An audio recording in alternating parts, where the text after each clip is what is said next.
Rat rap summary CBSE board 12th class English.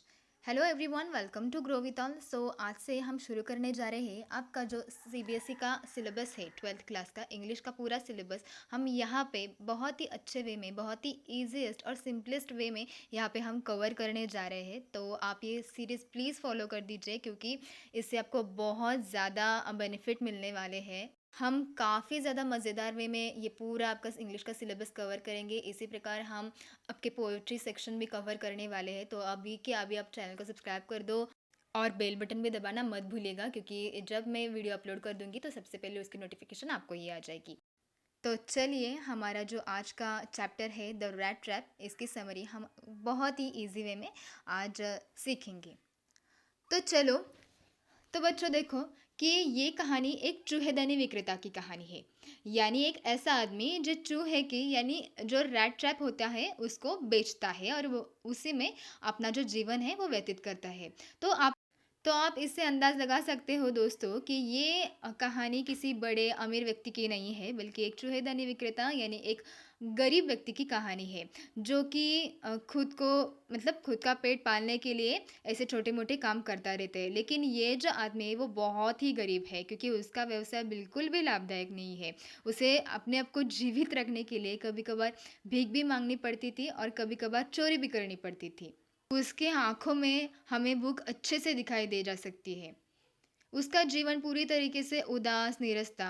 ना तो उसका कोई परिवार था दोस्तों, ना ही उसके पास कोई साथी था, ना कोई उसका मित्र था, ना उसके पास कोई भी किसी भी प्रकार की कंपनी नहीं थी। वो इस पूरी दुनिया में बेचारा अकेला था।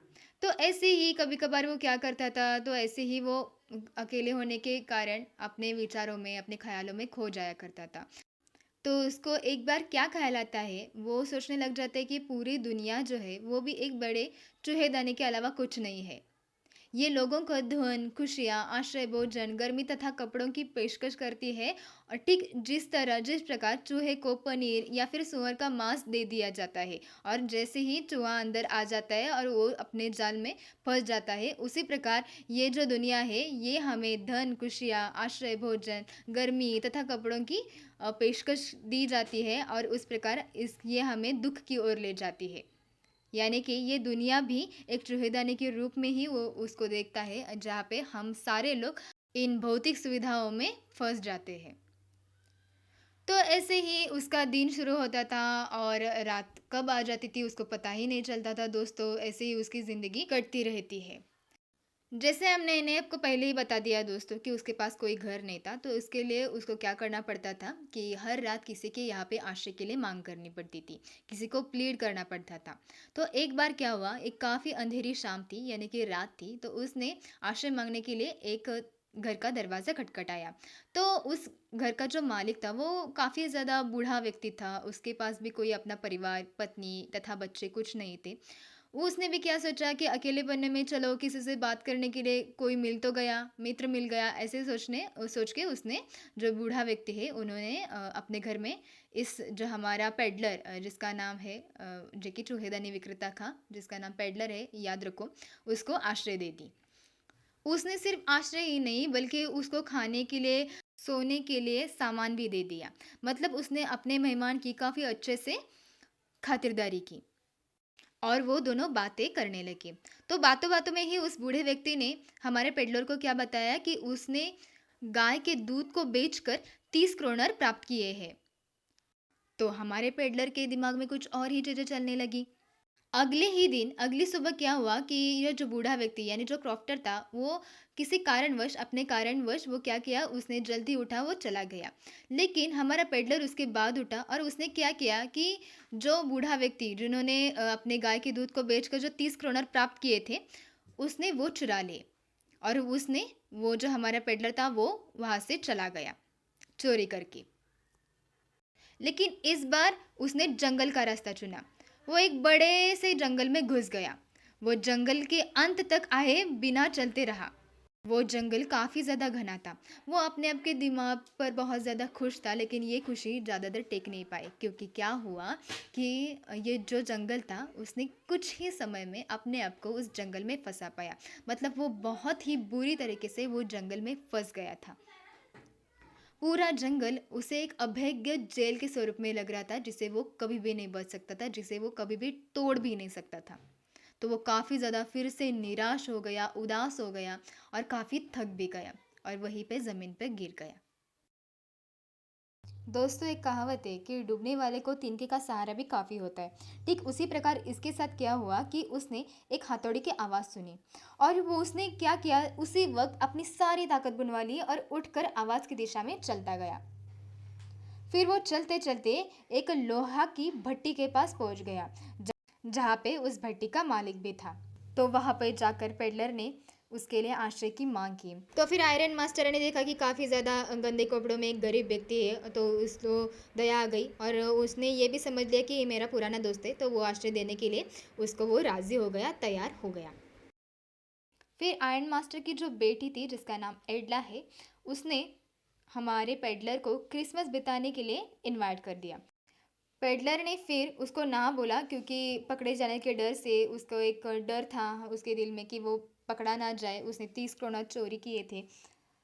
तो फिर भी उन्होंने, जो लोहे के मालिक की बेटी थी, वो उसने काफ़ी ज़्यादा उनको फोर्स करके क्रिसमस बिताने के लिए उनके घर में इनवाइट कर दिया। तो क्रिसमस की पूर्व संध्या पर वो चला गया क्रिसमस मनाने के लिए और वहाँ पर उन लोगों ने भी उसकी काफ़ी अच्छे से खातिरदारी की, मेहमान नवाजी की। क्रिसमस के दिन उन्होंने उनको काफ़ी ज़्यादा खाने को कुछ दिया और उनको एक सूट भी दिया एज अ गिफ्ट, मतलब उनको वो वापस नहीं करना था। और उस लड़की ने, यानी उस एडला ने, उनको ये भी बताया कि अगर वो अगले क्रिसमस को भी आना चाहते हैं तो भी उनका स्वागत इसी तरीके से किया जाएगा। अब इसका पेडलर के पास कोई भी जवाब नहीं था, वो सिर्फ उसको देखता चला गया। फिर अगली सुबह क्या हुआ कि आयरन मास्टर और उनकी बेटी जल्दी उठकर क्रिसमस की सेवा में चर्च चले गए। करीब 10 बजे वो चले गए थे। वहाँ पर जाके उनको ये पता चला कि उन्होंने जिस व्यक्ति को आश्रय दिया है, वो व्यक्ति एक चोर है, जिसने पुराने क्रॉफ्टर से 30 करोड़ चुराए हुए हैं। तब अब लोहे का मालिक और उनकी बेटी काफ़ी ज़्यादा आश्चर्य करने लगे और उनको पछतावा भी हुआ कि उन्होंने एक चोर को आश्रय दे दिया। अब तक वो ये भी सोचने लगे कि अब तक उसने कितनी सारी चीज़ें चुराई होंगी हमारे घर से। तो अब वो दोनों जल्द जल्द में अपने घर वापस आ गए। तब उनके सेवक ने उनको बताया कि वो अजनबी तो चला गया और उसने अपने साथ कुछ भी नहीं लिया, बल्कि उसने क्रिसमस के उपहार में कुछ गिफ्ट छोड़ा है। तो देखो दोस्तों, यहाँ पर आता है ट्विस्ट, कहानी का ट्विस्ट यहाँ पे है। मतलब यहाँ पे सबको क्या लगता है कि उसने यहाँ से भी बहुत सारी चीज़ें चुराई होंगी, या फिर आयरन मास्टर और उनकी बेटी को भी यही लगता है, जिस प्रकार हमें लगा। लेकिन दोस्तों, उसने यहाँ पर कुछ चुराया नहीं था, बल्कि उसने यहाँ पे कुछ गिफ्ट छोड़ा था। यानी वो जो दे सकता था, वो क्या दे सकता था, उसने एज ए गिफ्ट एक चूहेदानी और उसके साथ एक धन्यवाद पत्र और चुरे हुए 30 करोड़ भी रखे हुए थे। यहाँ पर पेडलर एडला को उसकी दया के लिए धन्यवाद देता है और उसने जो पैसे चोरी किए थे, वो भी उस पुराने क्रॉफ्टर को वापस करने के लिए उनसे अनुरोध करता है। तो दोस्तों, ये कहानी हमें यही संदेश देती है कि इंसान में अच्छाई को भी अपने अच्छे कर्मों से जगाया जा सकता है। तो दोस्तों, काफ़ी अच्छी कहानी है। आई होप आपको समझ में आ गई होगी। अगर फिर भी कुछ डाउट रह गए हैं तो मुझे कमेंट सेक्शन में बताइए, और अगर वीडियो अच्छी लगी हो तो प्लीज़ वीडियो को लाइक और चैनल को सब्सक्राइब करना मत भूलिएगा। जितने आपके जो 12th स्टैंडर्ड के दोस्त हैं, जितने बच्चे हैं 12th स्टैंडर्ड के, प्लीज़ उनको ये वीडियो शेयर कर दीजिए, क्योंकि हर किसी की हेल्प होनी चाहिए दोस्तों।